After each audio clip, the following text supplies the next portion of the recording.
Continental Central America by Viviana Ledesma.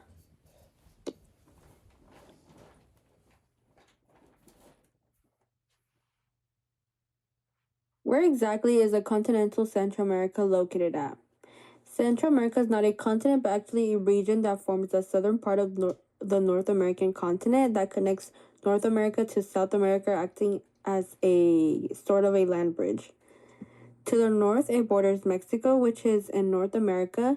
To the south, it connects to Colombia.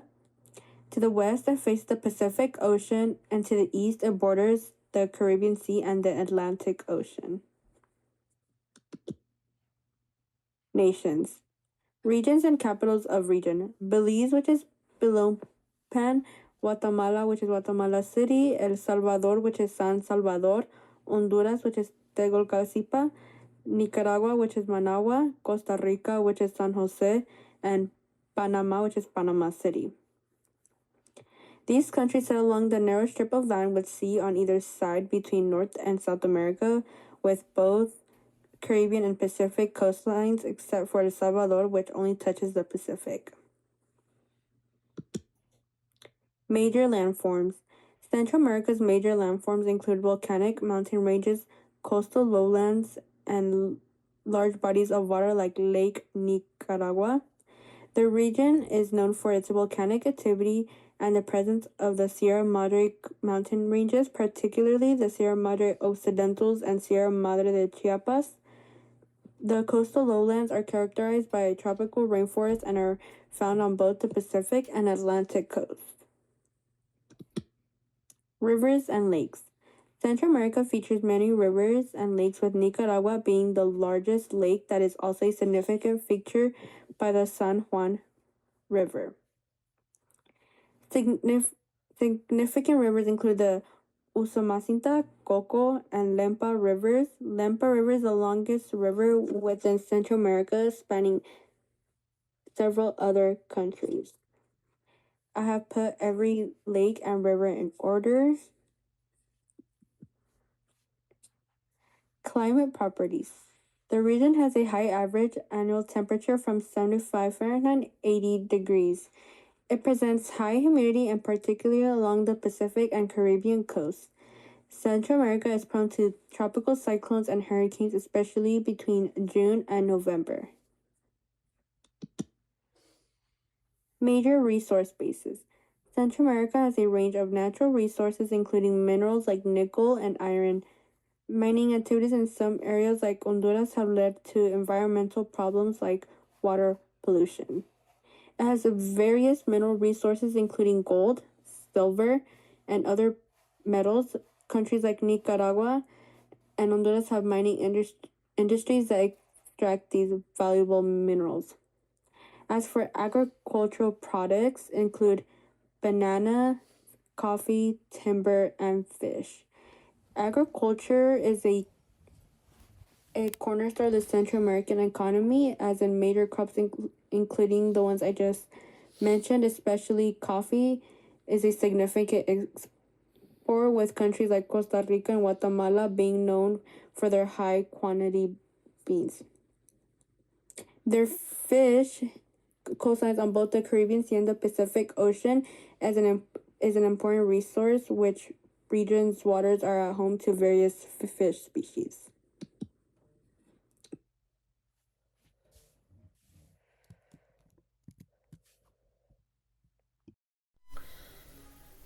Hello, my name is Judy, and I'll be presenting topic 5 through 8. To begin, let's look at the overall population of the regions. Continental Central America has an estimated total population of about 185 million people. These people are spread across 7 countries: Guatemala, Belize, Honduras, El Salvador, Nicaragua, Costa Rica, and Panama. The region's average population density is about 76 people per square kilometers, reflecting the combination of bustling cities and smaller rural communities throughout Central America. Let's break down the most populated country and cities in continental Central America. Guatemala is the most populous country with an estimated 18 million people. Honduras follows with about 10.1 million residents. El Salvador has around 6.4 million. Nicaragua has approximately 6.6 million. Costa Rica about 5 million, and Panama roughly 4.3 million. Belize by comparison has a much smaller population of around 400,000. Focusing on the major cities, let's take a look at the major cities on the map. Starting in the north, here is Guatemala City, the largest city in the political, economic, and cultural center of Guatemala, with over 5.7 million residents, serving as the political and cultural heart. Moving southward, we find San Salvador, the capital of El Salvador, has a metropolitan population of 2.4 million. Continuing down here is Managua, the capital of Nicaragua, is home to about 1.9 million people, located near the southern shore of Lake Managua. Over in Honduras, we have two key cities. First is Tegucigalpa, the political capital of the country, has a population close to 1.8 million. Then in the northern part of Honduras, San Pedro Sula, approximately 1.6 million residents, which serve as the country's main industrial and economic hub. Further south, we reach Panama City with about 1.5 million people, a critical center for trade and finance located right at the Pacific entrance of the Panama Canal. Finally, here in San Jose, the capital of Costa Rica, with a population of around 1.4 million, known for its strong economy and cultural life. Major civilians in history. Central America is home to one of the most advanced ancient civilizations, the Maya. The Maya civilization flourished from around 2000 BCE until the arrival of the Spanish in the 16th century. They were highly skilled in writing, mathematics, and astronomy. Famous Maya site is Tikal in Guatemala, Copan in Honduras, and Caracol in Belize. In the 1500s, Spanish colonization dramatically reshaped the region's culture and demographics, introducing the Spanish language, Christianity, and new political system. Major language and religion. Spanish is the dominant language across 6 countries of Central America: Guatemala, El Salvador, Honduras, Nicaragua, Costa Rica, and Panama. Belize is unique with English as its official language. In addition to Spanish and English, many indigenous languages are still actively spoken today, including Quiche in Guatemala, Garifuna along coastal Honduras and Belize, and Mixquito in Nicaragua. And this is a video of the Spanish-speaking language. A este país porque es un país pacífico y donde no tienen ningún problema, que los vamos a atender con mucho cariño, con mucho amor, y que siempre serán bienvenidos. So very sweet he said. Yo voy a ser presentadora de TV. Yo voy a ser pediatra. Yo voy a ser artista. Cuando esté grande voy a ser una enfermera. Hola, hola a todos, bendiciones de acá de Belice, hacia todos los que me están viendo en Europa, en los estados, a todos, bendiciones, hermano de aquí del país de Belice. Todo empieza antes de mis 37 años, porque antes de mis 37 años, ¿por qué vine aquí? Amo el sur, amo a mi familia y sobre todo amo a Dios, creo mucho en Dios. Y creo que todo pasa por algo. Y vengo de una lesión que me alejó prácticamente de todo. Supe lo que era valorar, tal vez caminar, correr. Yo pienso que cuando hay muchas personas, cuando hay muchos jóvenes, se le llama la muchachada. Entonces, es que toda la muchachada, tal y tal cosa. Entonces imagino yo que igual para referirse a un grupo de poco a poco fueron disminuyendo, terminando en mucha. Entonces es mucha, vamos a comer algo, mucha, vamos a hacer vida importante. Me siento triste porque en veces hay saqueadores que lo sacan, en veces hay animales que lo comen.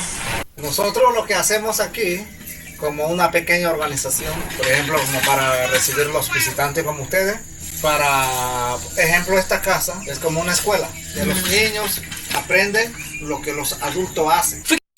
Spanish is the predominant language in Central America, but as this clip demonstrates, each country has its own distinct accent and linguistic nuances. And this is a video of the English Belize. Hey Lilo, what language do they speak in Belize? Well, in Belize, we have a lot of languages, one of them being the official, which is English. We also speak Espanol, Spanish, Creole. Way to go on.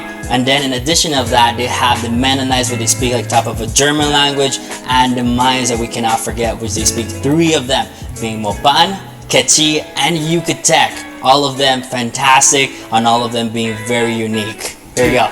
Belize stands out in Central America as the only country where English is the official language, influenced by a rich blend of culture. And this is a bit of the Quiche indigenous Manya language. شقيق لنوبينا بايرون لورينسو تسوك ورشاخ خلا كيمبيوي بالياماق تيناميت Ishimuleu, Guatemala. Pues inkinchao pa lengua quiche, cherarela le In that short video, the Quiche is a vital part of Guatemala's cultural heritage, with millions of speakers who are preserving this ancient Maya language. Religion. Religiously, Roman Catholicism remains the majority faith across most of the Central America, reflecting the region's colonial history. Evangelical Protestantism has grown significantly over recent decades, now making up 40% of the religion's affiliation in some countries. Indigenous religious traditions are still present as well, often blending with Christianity to form unique spiritual practices that are deeply rooted in local culture. And I will be discussing the cultural practices of continental Central America. So there's a lot of cultural practices, but I decided to focus on some of the main, most important ones. So first is Mayan weaving. So Mayan women use what are called backstrap looms, and they create these colorful, symbolic textiles, and every one reflects a cultural story, a spiritual belief, an identity, or anything like that. And it's a practice that's passed down through generations, and especially focuses on women, and is really prominent in Guatemala and the Honduras. And the handmade clothes are worn daily, and then some are made for special events or holidays, things like that. Next is Semana Santa, and it's a major religious celebration in Central America, and there's large parades, processions, and its focus is honoring the Easter story through music, prayer, art, and a lot of things like that.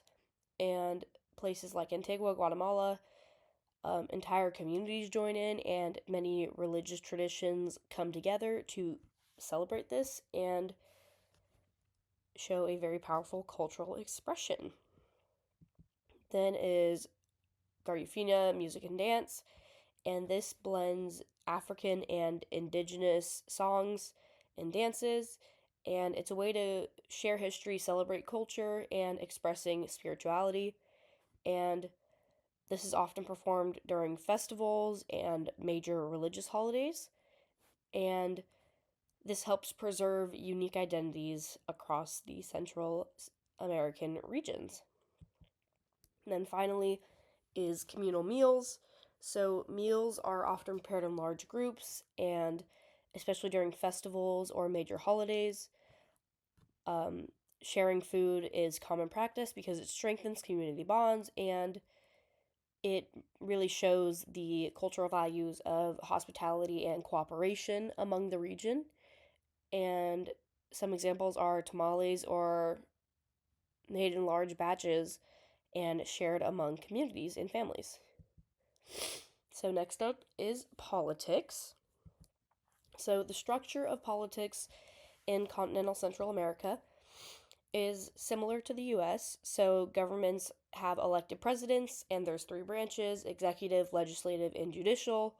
Most countries have a constitution that protects the rights of its people, and there's political parties where coalitions sometimes form from. In the past, there was strong military influence, but now governments are mainly civilian led, and the local governments manage education, law enforcement, and public services like school, health, etc. And SICA, who we'll talk about later, leads the cooperation between countries for trade and security. So some major political organizations. So SICA is the Central American Integration System, and they focus on regional cooperation across political lines through multiple countries, and they work on trade, migration, security, disaster response, and they replaced an older organization known as ODECA, which we'll talk about in a second. And Parlacen is another large organization. They're the Central American Parliament, and they're a political body that promotes democracy, and they help resolve conflicts between countries before they get violent. And it has members from many different political parties. And ODECA is the Organization of Central American States, and they were really prominent in the 1950s and 60s during the Cold War, and they were focused on regional unity against communism, and they were very conservative and pro-US during the Cold War. However, now they are mostly inactive and more so symbolic since being replaced by SICA. There are a few political issues in the region. The main one is corruption. So a lot of leaders will steal money, take bribes, or abuse power, and this causes a lot of distrust in the government from its citizens. And an example of this is in the Honduras, a former president was accused of working with drug traffickers. And then there is migration and displacement. So many people leave their countries because of economic or social hardships, and they try to reach the US. And a good example of this is thousands of people from Guatemala have joined these migrant caravans heading towards North America. And finally, there's democratic backsliding. So in some countries, leaders are taking more power and making it harder for their citizens to speak freely or to vote. And a really good example of this is in Nicaragua in 2021. The current president jailed his political opponents before the election. So now we're going to discuss economics. So the economic structure of the region really focuses on major farm exports such as coffee, bananas, sugar, and palm oil.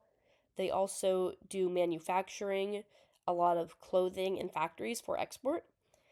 And in recent years, there's been a growing tourism industry in Costa Rica and Panama mainly. And there is a very small but growing technology and service sector in large cities. In terms of development, cities are developing much faster than rural areas, and it's leading to some uneven growth. Because of this, rural communities often lack good roads, good health care, or good schools, and many people migrate into urban areas to reap the benefits of it, and they often attract more investment and create more job opportunities in these large cities. And finally, issues. There are high rates of poverty, especially in rural and indigenous communities. There's a high income inequality, which basically means that there is a large gap between the rich and the poor. There is a really heavy dependence on very few export crops, such as coffee, and this makes their economy very vulnerable because if something were to happen to one of their main exports, they would not have as many other things to focus on to help their economy stay strong. There is a lot of natural disasters in the area, especially hurricanes and earthquakes, that cause major damage and can cause a pause in the economy. And there is a lot of political instability and corruption, as we discussed. And some investors are scared away by this because they don't think they will see a good return on their investment. And a lot of people are leaving this area in search of better economic opportunities because there are so few in Central America. And finally, the socials of the region. So the social form in the region is families are very important, and extended families often live together or near each other and act as support systems for each other. Most people are Roman Catholic or Protestant, so culture, holidays, and values are really shaped by this. And many peoples live in rural areas, but cities are quickly growing because many people are migrating in for those economic opportunities. The region has a mix of a lot of different groups of indigenous, mestizos, descendants and European descendants, and though school is available, rural and poor areas often have lower education quality and fewer resources. And in terms of social issues, many families live on really low incomes, especially rural and indigenous communities. And gangs like the MS-13 and organized crime are major problems, and a lot of areas in the region are very dangerous because of this. And cities tend to have better hospitals and services, and rural areas often lack basic health care. So there is a lot of preventable things that happen because of this. And women face high rates of violence and have fewer opportunities for education and work than their male counterparts, which is a huge issue. And many people leave the region due to violence, poverty, lack of opportunities, and families, which is a really important thing for the region, are often separated because of this. And that is the end of our presentation. Thank you so much for watching.